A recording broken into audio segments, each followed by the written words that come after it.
Shalom semuanya, kita bertemu lagi di dalam renungan kita pada hari ini. Dan teks yang saya akan ambil pada hari ini untuk renungan kita adalah daripada Kejadian pasal yang ke-25 ayat 27 hingga ke-34. Mari kita mendengar firman Tuhan.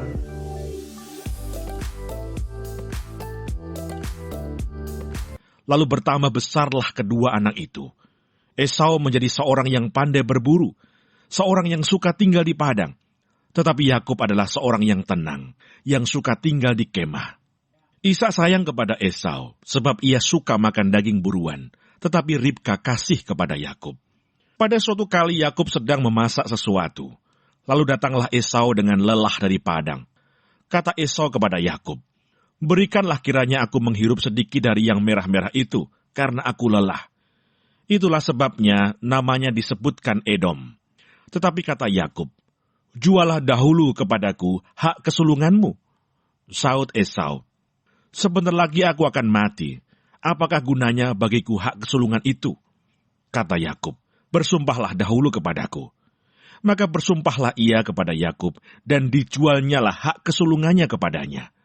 Lalu Yakub memberikan roti dan masakan kacang merah itu kepada Esau. Ia makan dan minum, lalu berdiri dan pergi. Demikianlah Esau memandang ringan hak kesulungan itu. Mari kita berdoa. Tuhan Bapa kami di surga, kami mengucap syukur dan berterima kasih karena peluang dan kesempatan ini Tuhan, kami dapat mendengar firman-Mu dan merenung firman-Mu. Tuhan Bapa kami di surga, kami berdoa biar Engkau melalui pimpinan Roh Kudus-Mu Tuhan, kami dapat mengerti dan hidup menurut firman-Mu. Kami berdoa di dalam nama Tuhan Yesus Kristus, Tuhan dan Juru Selamat kami. Amin. Kita sudah mendengar firman Tuhan, dan pada hari ini tajuk saya adalah mendapat hak anak sulung. Budaya kita sangat mementingkan keberadaan anak sulung. Anak sulung juga diamanahkan serta dipertanggungjawabkan untuk mengurus harta keluarga. Tanggung jawab anak sulung bukan hanya mengurus harta ataupun warisan, malah merangkumi tugas menjaga, melindungi, serta memberi tunjuk ajar kepada adik-beradik yang lain. Anak sulung ini seumpama ibu bapa yang kedua bagi adik-beradik yang lain, karena tanggung jawab yang dipikul oleh mereka sangat besar. Tidak juga kurangnya seperti apa yang berlaku di dalam cerita keluarga Ishak dan Ribka. Kitab Kejadian pasal 25 ini adalah kumpulan kitab Taurat yang disusun oleh Musa. Di dalam bab ini berisi cerita Abraham dan anak-anaknya, terutamanya Ishak dan Ismail, serta cucu-cucunya, Yakub dan Esau. Jadi kalau kita ingat tentang cerita Ishak, di mana Ishak adalah anak yang ingin dikorbankan oleh Abraham kepada Tuhan di Bukit Moria, sebagai bukti ketaatan Abraham kepada Tuhan. Kita boleh dapati di dalam kitab Kejadian pasal yang ke-22. Kejadian bab 25 juga kita telah baca tadi. Cerita ini berlaku selepas Abraham meninggal ketika dia berumur 175 tahun. Ketika Abraham meninggal, waktu itu Ishak berumur 75 tahun. Ishak dan Ismail menguburkan bapa mereka dalam gua Makpelah. Kita boleh dapati di dalam Kejadian 25 ayat 9. Dan selepas Abraham meninggal, menurut Alkitab, Ishak mewarisi semua kepunyaan bapanya, termasuklah janji Tuhan untuk memberkati seluruh keturunannya di dunia. Pada bab yang ke-25 ayat 19 hingga 26, kita dapati ini adalah permulaan episode cerita yang mengisahkan si kembar yang bernama Esau dan Yakub. Pada awalnya Ishak dan istrinya Ribka sudah terlalu tua, jadi sangat mungkin bagi mereka untuk mendapat anak yang kembar itu. Kita melihat kepada teks yang kita baca tadi, kita dapati bahwa teks tadi boleh dibagikan kepada beberapa bahagian.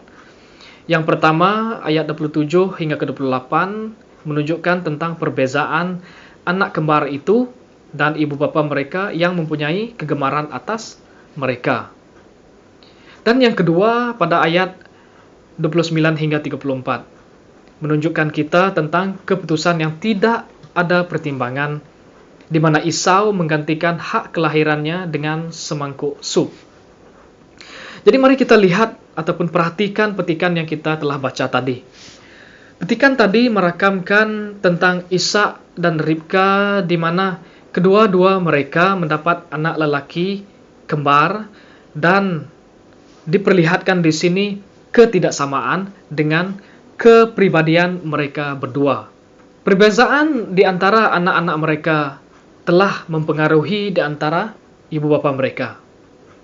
Pada ayat yang ke-27, di sini jelas menggambarkan Yakub dan Esau mempunyai perbezaan.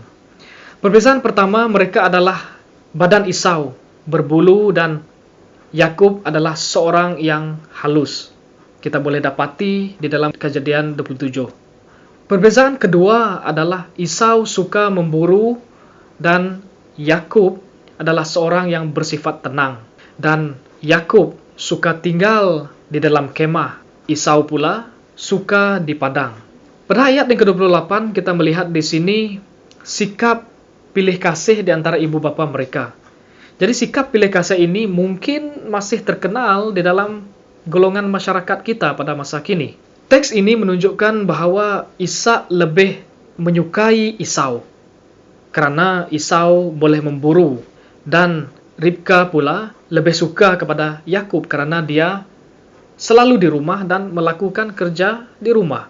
Pada ayat 29 terlihat Yakub sedang memasak makanan, yaitu memasak sup kacang merah dalam petikan ini. Kita melihat Esau kembali ke kemah karena setelah seharian di ladang dan Esau berasa letih dan lapar. Di sini kita melihat mudah untuk mencari orang yang salah membuat pertukaran. Di sini kita melihat Yakub tidak sepenuhnya bersalah, tetapi kalau kita melihat di dalam Ibrani pasal yang ke-12 ayat 16 menunjukkan bahwa Esau berdosa karena tidak memperhatikan dan menjaga hak kelahirannya, lebih-lebih lagi hak sebagai anak sulung.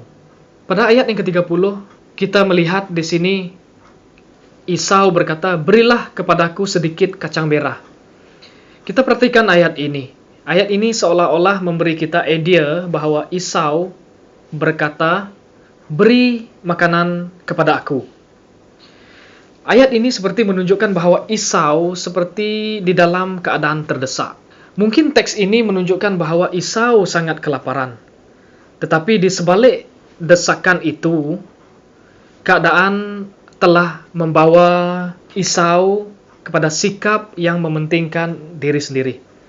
Karena untuk memuaskan keinginannya dengan segera, dan ini menunjukkan sikap manusia yang menentang firman Tuhan ataupun janji Tuhan. Jadi kita lihat pada ayat 31 hingga ke 32, di sini kita melihat syarat Yakub untuk memberi adiknya sup kacang merah sebagai penyerahan ataupun penukaran hak kelahirannya itu. Sebelum ini kita dapati Esau nampak sangat tidak mungkin ataupun tidak benar-benar Esau ini sangat kelaparan dan membuatkannya hampir mati. Oleh itu, penyerahan hak itu kelihatan seperti terlalu sangat cepat ataupun sangat bodoh di dalam diri Esau. Jadi, sementara penyerahan hak itu jelas menunjukkan betapa Esau tidak mementingkan hak kelahirannya. Di sini kita melihat hak kelahiran itu menguntungkan Yakub. Hakikatnya bahwa hak kelahiran itu tidak sangat berarti bagi Esau. Dan hal ini lebih menunjukkan betapa dia tidak menghargai warisannya ataupun hak yang diberikan oleh Tuhan. Pada ayat yang ke-34, di sini kita melihat penyerahan hak itu berlaku sangat cepat. Akhirnya Esau telah menyesali keputusannya. Jadi sekarang Yakub memiliki hak sebagai anak sulung dan menerima rahmat daripada Tuhan. Saudara dalam Kristus, sebagai refleksi kita daripada pembacaan ataupun renungan kita pada hari ini, apa yang kita dapat pelajari daripada petikan firman Tuhan ini? Yang pertama adalah pertimbangkan hak Anda. Menjadi anak sulung keluarga adalah seorang yang harus memikul tanggung jawab yang besar serta dia akan memiliki hak istimewa, yaitu memiliki semua harta keluarganya. Kita dapat lihat Esau tadi telah menunjukkan betapa dia menghargai warisan keluarganya. Lebih lagi Tuhan yang telah memilihnya. Pada mulanya Tuhan memilihnya menjadi anak sulung, tetapi disebabkan dia mengambil keputusan yang tidak tepat, akhirnya membawa dia kepada kebinasaan. Kalau kita lihat pada masa ini, disebabkan tekanan dan pemikiran duniawi, secara otomatis seseorang itu akan merindukan warisan duniawi dan mengabaikan kerohanian mereka. Sesuatu yang tidak cukup telah membuatkan seseorang itu buta kerohanian mereka dan mereka tidak dapat melihat siapa Tuhan yang menjadikan segala sesuatu, dan hal ini memerlukan pilihan. Bagi orang-orang tertentu, mengambil keputusan bukanlah sesuatu perkara yang mudah. Ada yang mengambil keputusan dengan cepat, tanpa banyak pertimbangan. Tetapi ada juga yang terlalu banyak pertimbangan sehingga keputusan itu tidak dapat diambil-ambil. Ada sebuah cerita di mana seorang ibu dan bapa ini mengeluh karena anak gadis dan anak lelakinya belum berkahwin, padahal dari segi rupa penampilan mereka tidaklah kalah dengan yang lain. Jadi si ibu ini heran karena tidak ada lelaki ataupun perempuan yang melamar anak mereka ke rumahnya. Dia beranggapan, mengapa jodoh belum datang lagi? Bukan jodoh yang belum datang, tetapi akhirnya dia sadar bukan mudah untuk mengambil keputusan.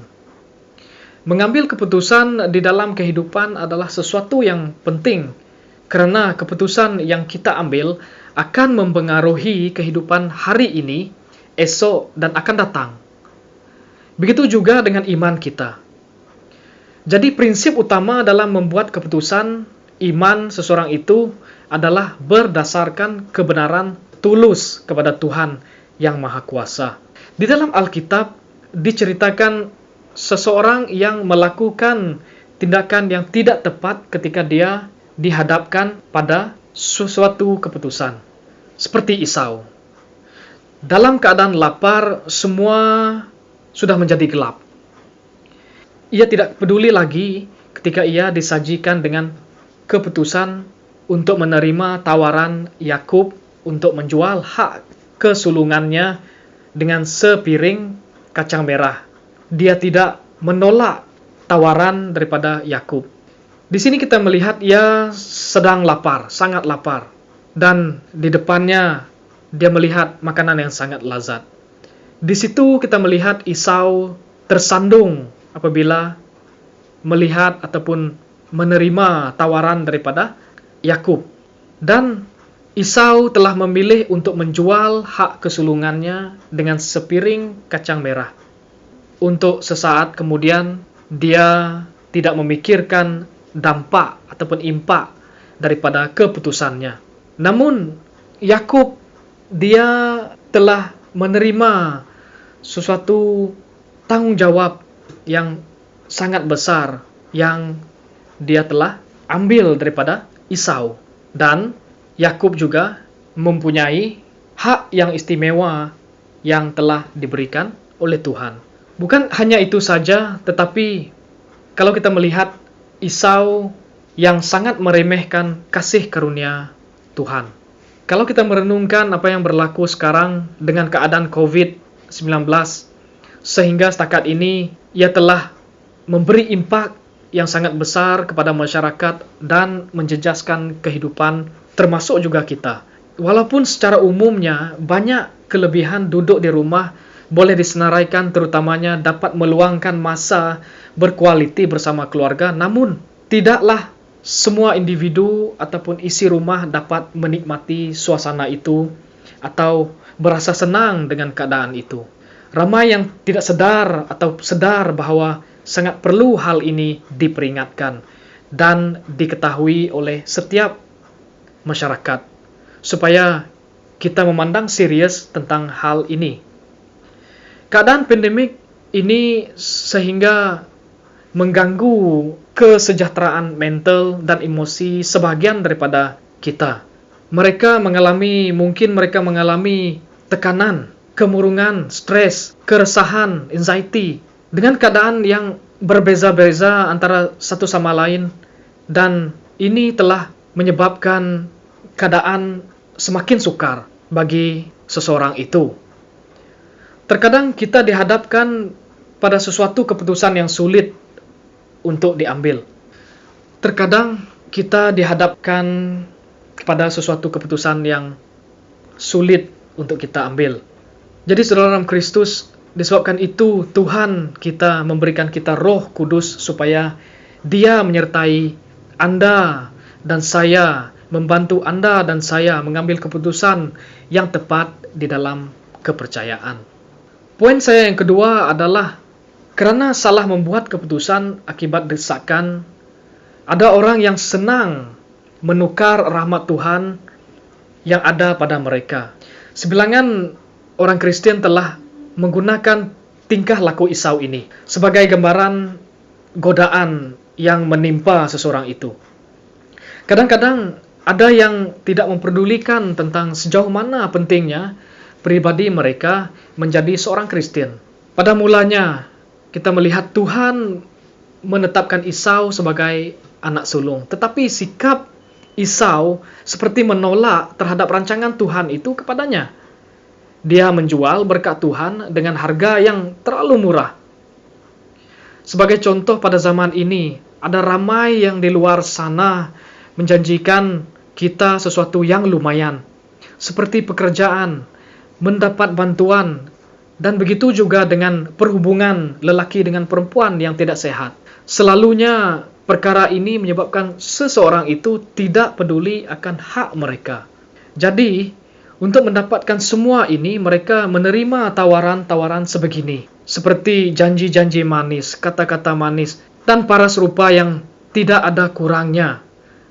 Akhirnya, akibat desakan, mereka terdesak dan mereka menjual hak dan tidak peduli lagi kepada hak mereka sebagai orang Kristen. Mereka tidak dapat menjaga hak mereka sebagai orang Kristen, dan mereka tidak mengerti hak mereka sebagai orang Kristen.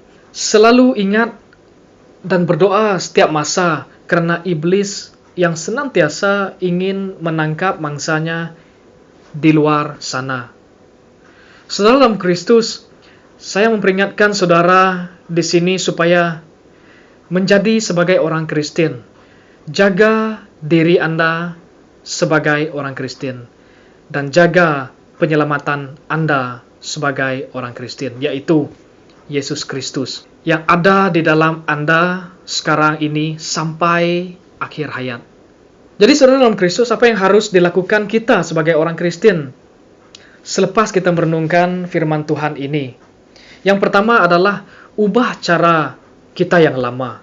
Di dalam Efesus pasal yang keempat ayat 21 hingga 24 berbunyi begini. Kerana kamu telah mendengar tentang Dia dan menerima pengajaran di dalam Dia, menurut kebenaran yang nyata dalam Yesus, yaitu bahwa kamu berhubung dengan kehidupan kamu yang dulu, harus menanggalkan manusia yang lama, yang menemui kebinasaannya oleh nafsu yang menyesatkan, supaya kamu diperbaharui di dalam roh dan pemikiran, dan mengenakan manusia baru yang telah diciptakan menurut kehendak Allah di dalam kebenaran dan kekudusan. Ubah cara kita yang tidak sehat, seperti pergaulan kita, percakapan kita yang kurang baik, yang kurang elok. Kadang-kadang perlakuan dan percakapan kita itu boleh mendorong seseorang itu kepada melakukan dosa. Mungkin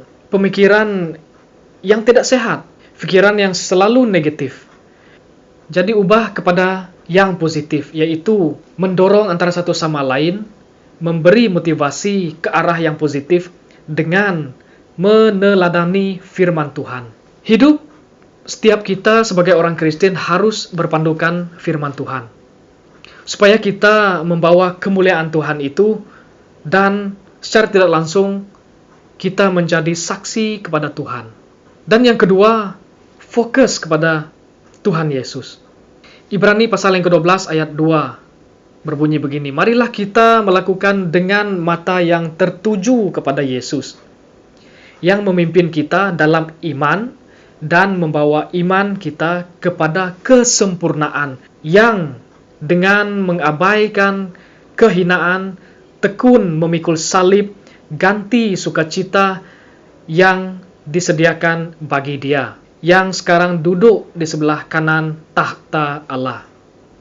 Jadi kunci kemenangan kita adalah jika mata kita tetap tertuju kepada Tuhan Yesus. Kita telah diberkati oleh Tuhan Yesus dengan rancangannya di dalam kita. Daripada awal Tuhan telah memberkati kita, umat manusia, dengan seluruh ciptaannya. Kita telah diberi keluarga, kita telah diberi anak-anak, kita telah diberi kerja, kita telah diberi rumah, dan sebagainya. Tinggal kita dipertanggungjawab untuk menjaga semua itu.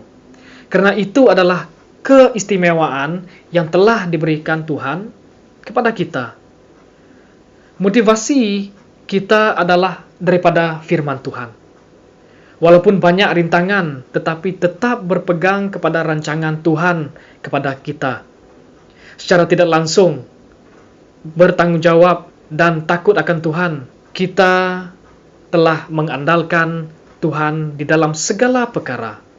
Dan poin saya yang ketiga adalah bersyukur. Filipi pasal yang keempat ayat 6 berbunyi begini, janganlah hendaknya kamu khawatir tentang apapun juga, tetapi nyatakanlah di dalam segala hal keinginanmu kepada Allah dalam doa dan pemohonan dengan ucapan syukur. Akhirnya, selalu bersyukur atas pemberian Tuhan. Jadi kita bersyukur atas pemberian Tuhan kepada kita melalui doa kita. Jadi ucapan syukur harus melalui nama Tuhan Yesus. Seperti yang tertulis di dalam Efesus pasal yang kelima ayat 20. Ucaplah syukur senantiasa atas segala sesuatu dalam nama Tuhan Yesus Kristus kepada Allah Bapa kita. Jadi karena kita telah diperdamaikan oleh Tuhan melalui anaknya Tuhan Yesus Kristus, oleh itu tidak ada yang dapat memisahkan kita daripada kasih Tuhan kepada kita. Refleksi daripada apa yang telah dilakukan oleh Yesus kepada kita. Jadi Tuhan Yesus sendiri kenal siapakah dirinya, bahwa Dia adalah anak Allah yang tunggal, diutus untuk menyelamatkan dunia. Seperti yang tertulis di dalam Yohanes pasal yang ketiga ayat 16. Selain daripada itu, Dia tahu di mana Dia akan pergi selepas kebangkitannya. Yang penting sekali adalah jalan mana seseorang harus pilih supaya memperolehi hidup yang kekal nanti. Jadi Yesus sendiri menyatakan bahwa Dia adalah jalan itu, kebenaran itu, dan hidup. Tiada orang yang boleh datang kepada Allah kecuali melalui Dia. Tuhan Yesus telah menunjukkan kepada kita jalan lurus kepada Tuhan. Tuhan Yesus ingin supaya saudara membuat pilihan yang betul dan bijak, karena Dia telah memberi kita pengharapan. Sebagai kesimpulan, hak kelahiran menjadi seorang Kristen harus dijaga, yaitu seperti kita menjaga warisan kita sebagai orang Kristen. Jadi kita harus menjaga warisan pusaka yang telah diberi Tuhan kepada setiap orang yang percaya. Bagaimana menjaga hak itu? Yaitu dengan menghormati Tuhan. Tuhan telah memilih kita. Semua kita yang dipilih Tuhan adalah mendapat hak menjadi anak sulung Tuhan. Kepada sesiapa yang percaya kepada anaknya dan menjadi pengikutnya, dan mereka akan diberi hak istimewa untuk menjadi anak-anak Tuhan. Ketahuilah bahwa Allah Bapa sangat mencintai dan mengasihi kita. Dia amat mengasihi kita. Semua kita ini adalah anak sulung Tuhan yang dipertanggungjawabkan oleh Tuhan untuk menyatakan kemuliaan Tuhan kepada dunia. Jangan biarkan iblis menguasai kamu dan menyesatkan kamu. karena desakan sekeliling, karena pergaulan yang salah, dan keinginan yang ingin memuaskan diri Anda, dan seterusnya menjual hak Anda, dan akhirnya kita menyesal. Tetapi Tuhan kita ingin kita kembali dan menjauhi dosa kita, karena dosa mempunyai akibatnya. Jangan kita membiarkan iblis mencuri kedamaian di dalam kehidupan Anda. 1 Petrus 5 ayat 8 berbunyi begini, berjaga-jagalah dan berwaspadalah, karena iblis, musuh kamu, merayau-rayau seperti singa yang mengaum sambil mencari mangsa. Dosa itu seperti pencuri. Seperti pencuri yang datang hanya untuk mencuri, membunuh, dan merosak, seperti yang tertulis dalam Yohanes pasal yang ke-10 ayat 10e. Jangan disebabkan desakan, keadaan, keinginan, dan kepuasan Anda menggadai hak Anda sebagai orang Kristen, karena itu tidak berguna, karena membinasakan Anda sendiri. Tuhan memberikan kita tanggung jawab yang harus kita terima. Tuhan memberi setiap orang tanggung jawab, yaitu menerima tanggung jawab itu dengan melayani Tuhan. Melayani Tuhan ini adalah daripada sikap kita yang ditunjukkan kepada orang lain. Jadi Tuhan memilih kamu, memilih Anda dan saya untuk memberitakan berita Tuhan dan menjadi saksi Tuhan. Sekali lagi, saya ingatkan kita semua menjadi sebagai orang Kristen, jaga hak diri kita dan jaga penyelamatan Anda sehingga sampai akhir hayatnya. Mari kita berdoa. Tuhan Bapa kami di surga, kami berdoa dan berterima kasih atas peluang dan kesempatan ini Tuhan. Engkau telah memberi kami kekuatan baru melalui firman-Mu Tuhan. Tuhan Bapa kami di surga, kuatkanlah kami Tuhan. Melalui firman-Mu, kami dapat mengubah kehidupan kami, fokus kepada Engkau, dan selalu bersyukur atas apa yang telah kami dapat daripada Engkau Tuhan. Bapa, kami menyerahkan doa ini Tuhan ke dalam tangan Engkau, dan semua ini Tuhan untuk kemuliaan nama-Mu. Di dalam nama Tuhan Yesus Kristus Tuhan dan Juru Selamat kami. Amin. Tuhan memberkati semua.